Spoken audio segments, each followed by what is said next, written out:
Welcome. When it comes to seated meditation, there are many variations in which you can choose.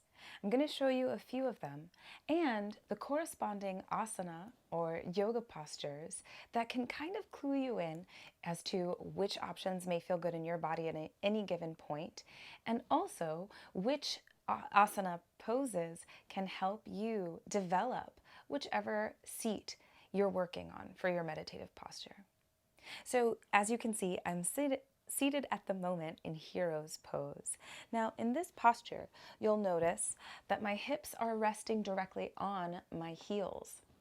This is a posture that allows the thigh bones to be parallel, and it frees up the spine to be fully erect.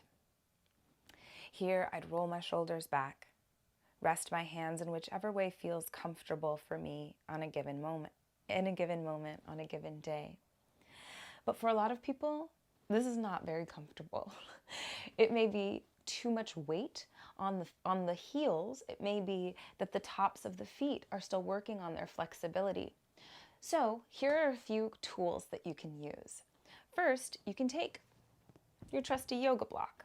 You may have heard a teacher ask you to do this in class, where you can take the block in its medium or low setting.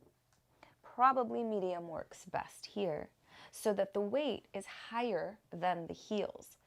I can touch my feet to my my thighs to my heels, but there's absolutely no weight there. However, it's a little uncomfortable having my block where it is sitting, kind of in between, not quite under my pelvis fully. It's not as supportive. So this may work if you put maybe a blanket over the block to give it a little more cushion.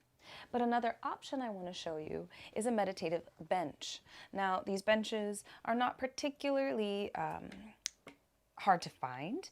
They're often made so that the legs unfold beneath you.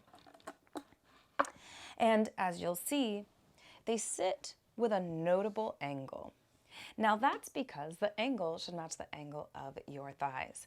So similarly to how I used the block, I would take the bench, place it on the floor, preferably on a blanket or a zabuton like I have here, a floor cushion, and just put your bench directly on top. And now you'll see there's, of course, absolutely no weight on my heels or feet at all. So if the tops of your feet are still working to lengthen, then this would be a really great option if you're working with a closed-legged variation for your meditative postures.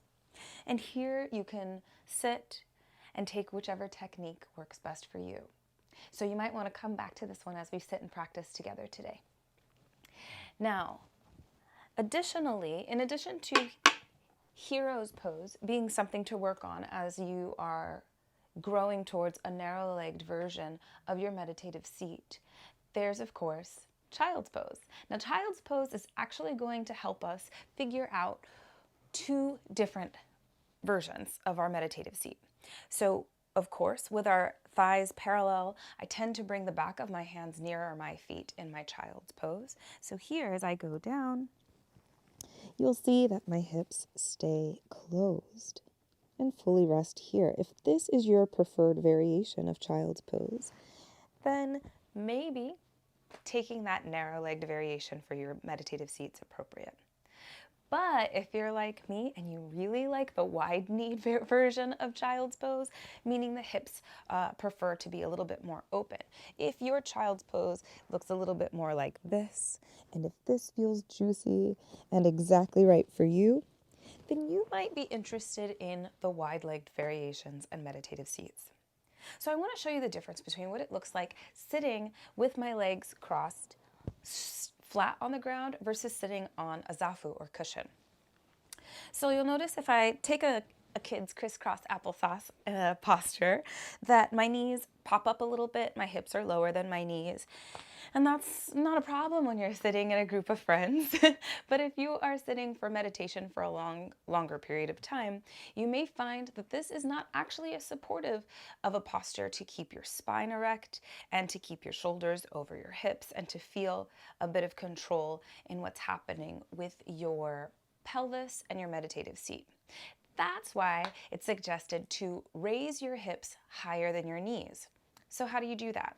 Well, we can take that trusty block again, this time keeping it on the lowest setting and just sitting on top of it will do the work, right? And I'm going to talk about the legs in just a moment.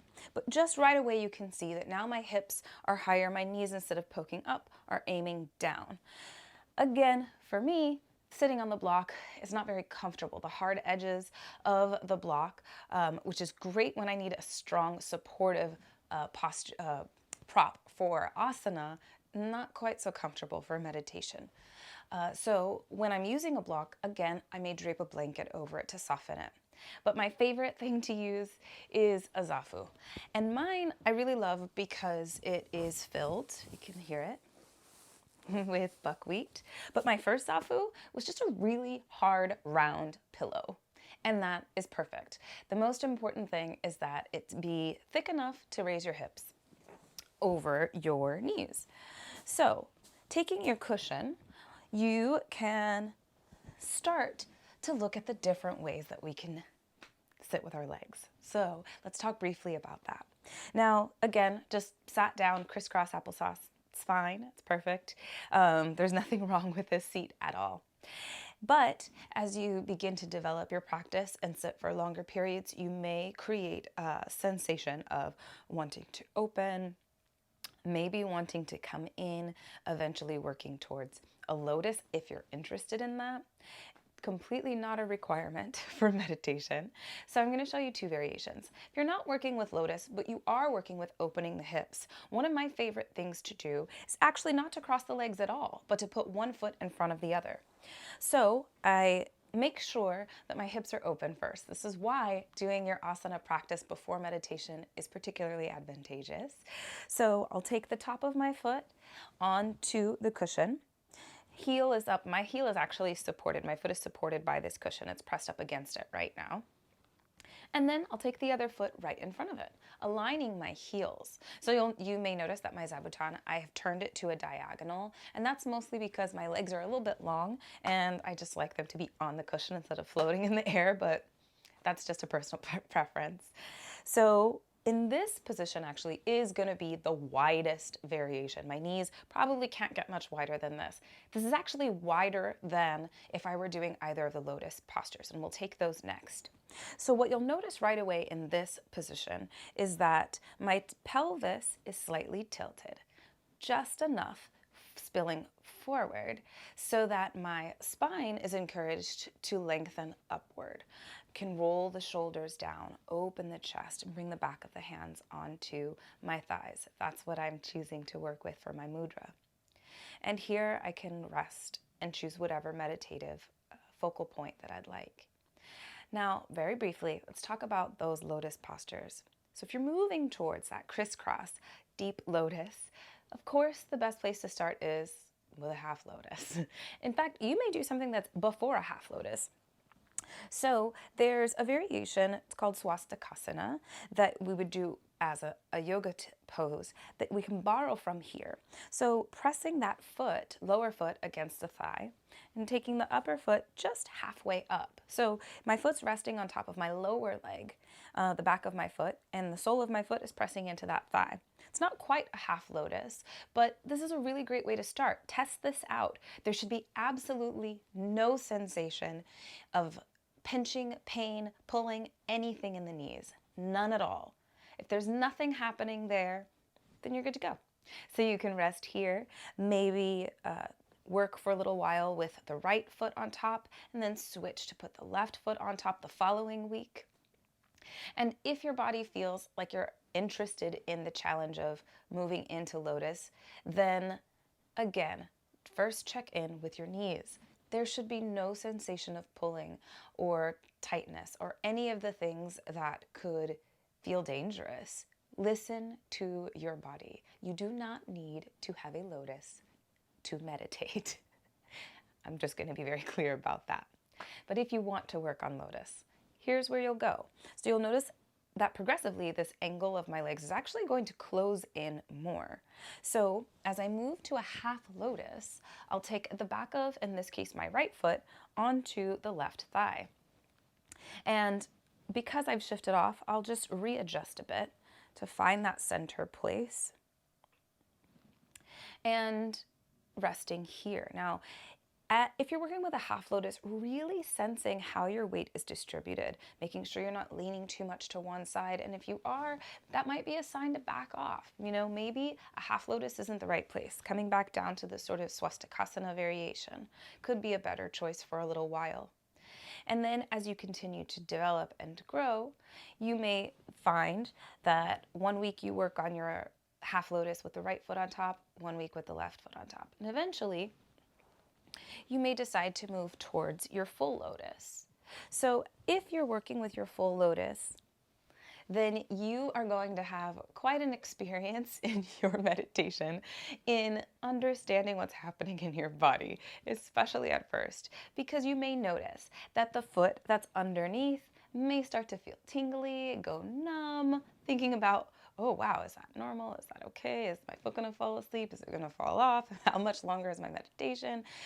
All of those thoughts, yep, that'll be what your meditation is going to be about until you are more comfortable in your meditative seat. This is again why it's important to understand that it is not necessary to get into any specific posture unless your practice, your philosophical practice demands it. So choosing whatever posture that you want today. Let's just take a couple of breaths together. Thank you for being with me this long so far in the video. Let's take a moment to breathe. So taking whichever meditative seat feels good to you right now.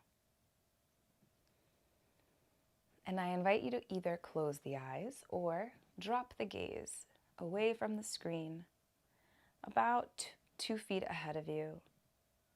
Allow the eyelids to be heavy. And checking in with the posture you have built. Noticing the distribution of your weight, which parts of the body are in contact with the cushion, the floor, the block, the bench, or whichever props you're using. Noticing your shoulders in relation to your hips. Noticing if you've begun to lean forward or perhaps lean back. And drawing your attention with the shoulders directly over the hips to the spine. Does it feel as though you can create a bit of air cushion between each of the vertebrae? Does it feel more like a deflated accordion? Creating a little bit of space, lengthening here. Take a deep breath in. Keeping that length, exhale and let the muscles just melt around the bones.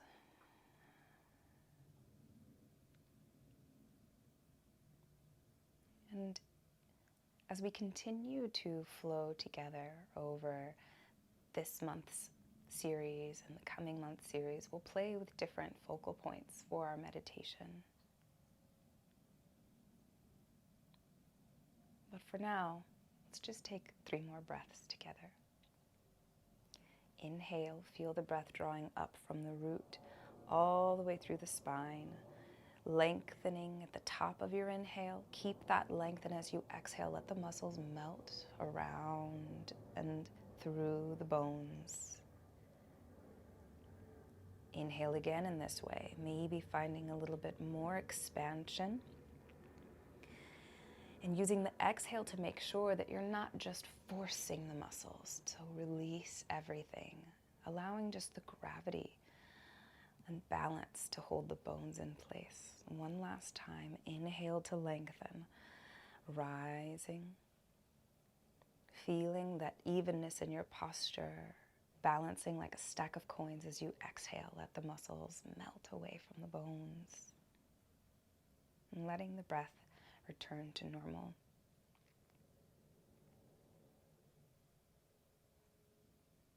If the eyes are closed, begin by fluttering them open, looking down about 2 feet ahead of you and starting to take in your peripheral vision, what's around you in the room.